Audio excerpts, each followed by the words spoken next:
அன்னைக்கு சண்டே ரொம்ப நாள் கழிச்சு வந்துட்டு போத்தீஸில் காலடி எடுத்து வைக்கிறோம். ஏன்னா ரொம்ப நாள் ஆச்சு போத்தீஸில் பர்ச்சேஸ் பண்ணி. ஸோ மளிகை சாமான் வாங்குறதுக்கு தான் நாங்கள் வந்துட்டு வந்திருந்தோம். அங்கே பார்த்தீங்கன்னா எப்போவுமே வந்துட்டு முக்கால்வாசி பொருட்கள்லாம் பார்த்தீங்கன்னா நான் வந்துட்டு ஆஃபர்ஸில் தான் நான் எடுப்பேன். ஸோ அதாவது நான் ஏதோ ஒரு பிராண்டில் நான் எடுக்க மாட்டேன்.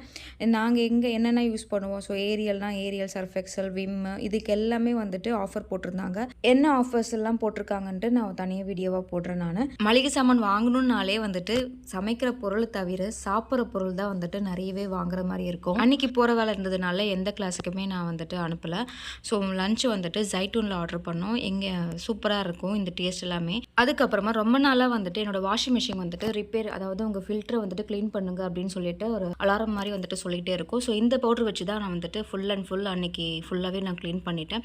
ஸோ ஃபில்டரும் வந்துட்டு சூப்பராக க்ளீன் பண்ணிட்டோம். நம்ம வாஷிங் மிஷினை அடிக்கடிக்கு ஒரு மந்த்லி ட்வைஸ் வந்துட்டு க்ளீன் பண்ணிட்டோம்னா நம்ம ஃபில்டரும் வந்துட்டு சூப்பராக வச்சுக்கலாம்.